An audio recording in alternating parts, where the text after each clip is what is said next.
Salasun muhlikatun, 3 yang membinasakan. Yang ketiga adalah i'jab, mengagumi diri sendiri.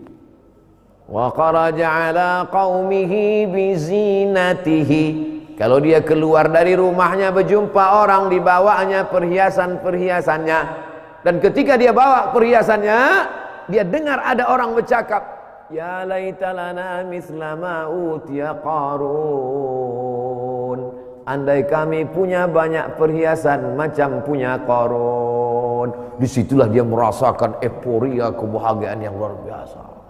Kalaulah sepatu kami macam sepatu bapak itu yang lalat terpeleset. Berapa banyak orang sekali berdiri 100 juta, sepatu 10 juta, celana 7 juta, baju kaos, sempaknya aja 25 juta. Bayangkan, diri ke atas, jam, cincin, sebentar-sebentar. Untuk apa itu semua? I'jabul mar'i binafsi. Dan sekarang itu dipertontonkan melalui channel-channel khusus. Ada channel di YouTube itu channel ceritanya zina aja. Kapan kau berzina pertama kali, cuman rasanya berzina pertama kali. Ada channel YouTube itu ceritanya mabuk aja. Apa yang paling memabukkan, apa yang mabuknya paling enak, kau ingin matinya dalam keadaan mabuk atau cuma ada. Ada channel itu ceritanya tentang i'jab aja, i'jab. Di tengah anak fakir miskin tak bisa sekolah, di tengah anak yatim tak bisa masuk sekolah, mesti berdagang berjualan, di tengah orang du'afa tak bisa makan, disitulah dia membanggakan harta miliknya. Ijabul mar'i binafsi. Dari mana bapak bisa dapat harta yang melimpah ruah ini? Apa kata dia? Innama utituhu ala ilmin indi. Itu karena ilmu saya, itu karena manajemen bisnis saya, itu karena perbuatan saya. Maka Allah Subhanahu wa ta'ala tak suka melihat orang yang terlalu mengatakan aku. Kita menghilangkan keegoan, semuanya kita katakan punya Allah. Punya siapa ini? Inna salati wa nusuki wa mahyaya wa mamati lillah. Punya Allah Subhanahu wa ta'ala. Serahkan kepada Allah. Berapa kali itu kita katakan Allahu akbar kabira, kau kecil, walhamdulillahi katsira, kau tak layak dipuji, wa subhanallahi bukratan wa asila, yang suci cuma Allah, kau kotor, najis. Wajjahtu wajhiya, sekarang kau tidak menghadap kepada makhluk, kau menghadap kepada Allah. Lilladzi fataras samawati, bukan kepada penguasa, tapi yang menciptakan langit dan bumi. Hanifan, condong kepada kebenaran. Musliman, berserah diri kepada Allah. Wa ma ana minal musyrikin, aku tidak sekutukan engkau ya Allah dengan hartaku, dengan jabatanku, dengan kekuasaanku.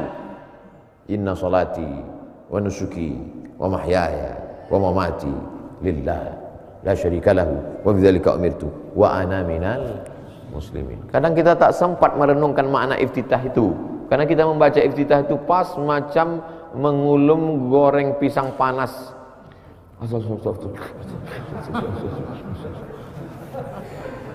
Inna salati wa nusuki wa mahyaya wa mamati la syarika. Allahu akbar. Nah, imam pula. Kita udah pelan pula. Jadi payah saya Ustaz Somad. Saya udah ikut ceramah Ustaz, pelan-pelan saya baca di pangkat. Inna salati. Imam saya pula Valentino Rossi gitu. Gitu. Imam begitu dikritik, Pak Imam, kok cepat betul? Kau baru masuk Islam, lambat kau membaca ayatnya gitu. Jamaah yang dimuliakan Allah Subhanahu wa ta'ala. Ini ijabul mar'i ini luar biasa. Ini penyakit-penyakit ini luar biasa. Akulah ustadz yang paling hebat. Akulah yang follower, subscriber YouTube-nya 2 juta. Kata siapa itu? Kata Abdul Somad. Akulah yang Instagramnya 5 juta. Itu pun yang baru, yang lama hilang 9 juta. Kata. Akulah yang FB-nya hilang lenyap. Kata. Siapa yang bisa menghilangkan itu? Kawan-kawan tak ada yang menasehati. Kita sendirilah menasehati diri kita. Pergi ke kubur, tengok liang lahat. Ada orang meninggal dunia, masuk kita ke dalam, izin. Pak, mana keluarga? Boleh saya masuk ke dalam? Masuklah, kami pun takut. Kau masuk. Pegang jenazah itu, masukkan ke dalam, hadapkan wajahnya ke dinding, bukakan kain penutup kafannya, buka itu benang-benang tali-tali yang mengikat, hadapkan, tempelkan ke liang lahat. Kalau tidak pakai keranda, tempelkan hidungnya ke liang lahat, letakkan tanah-tanah bulat ke tengkuknya. Pulang kita nanti ke rumah, kita pegang bantal kita. Oh lah bantal kau berubah menjadi tanah bulat nanti. Kalau perlu rubah bantal jadi tanah bulat. Praktek sekarang. Tidur di tepi dinding, tempelkan hidungmu ke dinding, seolah-olah beginilah nanti aku akan mati menghadap Allah. Mana arah kiblat? Nih, tidur di hotel, nampak mana arah kiblat? Nih, pas tepi dinding, tempelkan. Beginilah nanti aku akan mati. Bismika Allahumma ahya wa amut. Besok pagi terbuka, masih di hotel, alhamdulillah. Bismika Allahumma ahya wa amut. Besok pagi terbuka, masih di rumah, alhamdulillah. Berarti kasih Allah ibadah. Sampai masanya besok pagi terbuka, yang tanya sudah lain, marrabbuka. Disitulah kita baru sadar bahwa sebenarnya yang selama ini kita jalani ini hanya mimpi saja. Begitu mata terbuka, marrabbuka kata dia, barulah kita sadar bahwa kita selama ini hanya mimpi jadi orang kaya, mimpi jadi pejabat negara, mimpi menjadi orang yang dikagumi alam semesta. Mimpi akan berakhir. Mimpi ada euforianya. Berapa banyak orang bermimpi tersenyum, mimpi tersenyum, mimpi jadi orang kaya. Berapa banyak orang mimpi menangis, tersedih, basah bantal. Mimpi apa kau tadi? Mimpi aku mati. Terus alhamdulillah cuma mimpi.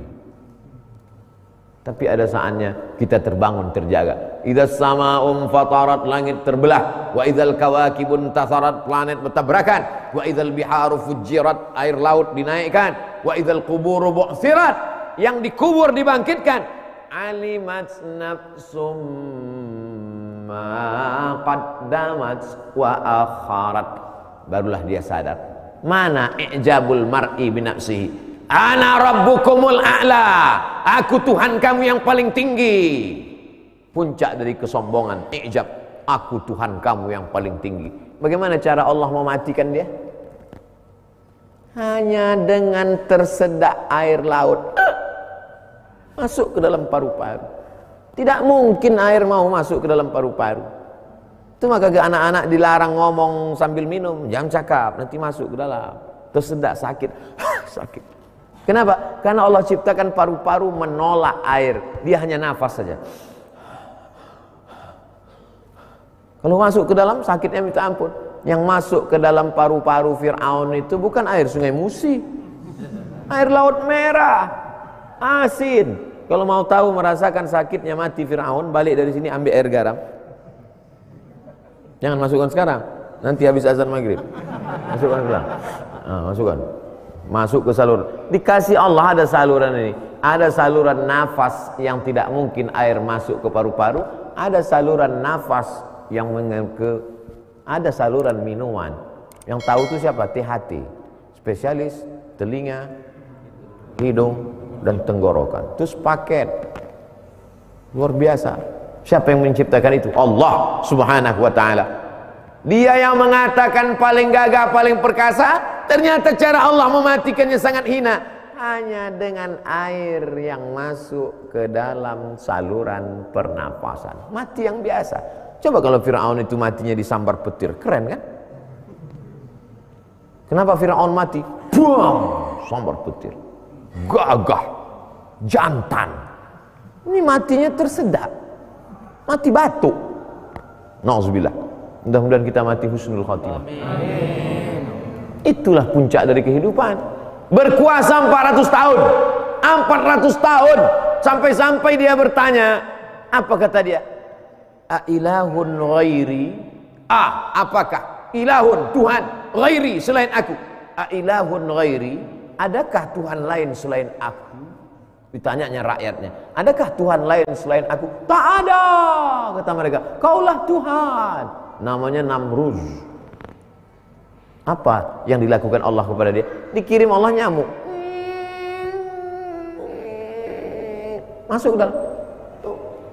Masuk ke saluran sampai ke otak, digigit nyamuk itu otaknya.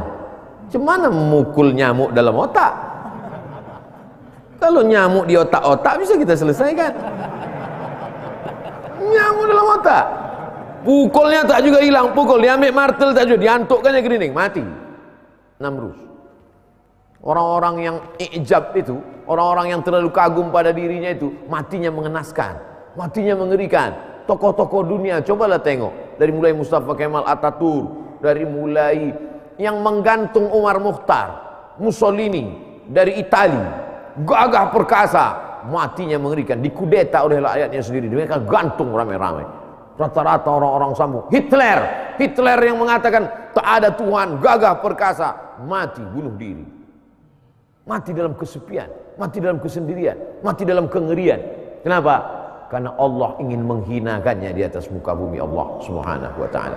Maka jangan pernah ada sifat i'jabul mar'i binafsi. Jadi kalau ada orang sholatnya rajin, puasanya banyak, zikirnya luar biasa, tapi kalau udah ngomong sama dia, susah kita. Saya bisa berjalan sama Ustadz Ali, sama Habib Mahdi, dengan sahabat-sahabat Mas Furoh, banyaklah kawan-kawan para habaib di Palembang ini, karena saya tak ketemu ada sifat itu dalam diri mereka. Andai adalah itu dalam diri mereka, misalnya pas ngomong, ada jenis manusia ini, kalau kata pepatah Melayu, tinggi sebenang. Benang itu kan benang tipis kan, benang. Dia mau tinggi walaupun sebenang. Kau tinggi kau berapa? 170 cm. Aku 107, sebenang. Sikit aja jadilah. Sikit pun jadilah. Aku dulu waktu masih muda, itu kalau bawa sepeda motor tuh larinya 120. Aku 120 sebenang. Sikit pun jadilah. Ini orang susah kita mau mengalahkan. Saya bisa berjalan sama orang kalau kecepatannya sama sama saya. Kalau saya 70, dia 70, bisa kita jalan. Enak ngobrol. Tapi kalau udah saya 70, naik kap 70, dia 120, saya tak terpanggil saya lagi. Udahlah, baiklah kau dulu. Apalagi rem dia blong pula kan. Dah. Apa remnya? Remnya adalah agama. Berawal dari kekaguman diri, setan datang memesongkan, membelokkan jalan, maka jauhlah kita. Kawan yang baik adalah kawan yang mau menegur kita. Hati-hati kau Somad, ini popularitas nih ngeri. Hati-hati, biasanya yang habib-habib, ulama-ulama yang tua-tua mengingatkan. Ada yang segan ngomong langsung, mereka WA kan. Ada kirimkan tausiah orang lain. Saya paham, niat dia supaya apa? Jangan sampai kita jadi Fir'aun, jangan sampai kita jadi Namrus, jangan sampai kita jadi, ada ulama besar, ketika dia sudah sampai pada puncaknya, hebat, ngeri, tinggi di atas kekuasaan, kalau dia berjalan, di belakang dia 70.000 orang, umurnya baru 37 tahun. Abu Hamid Al-Ghazali, jabatannya waktu itu diangkat oleh Nizamul Muluk, Nizamiyah, jadi rektor. Tak ada orang yang lebih alim daripada dia. Semua ilmu ada di kepalanya. Dari mulai usul fikih sampai filsafat, dari mulai Quran, hadis, sunnah sampai tasawuf, ada di kepala dia.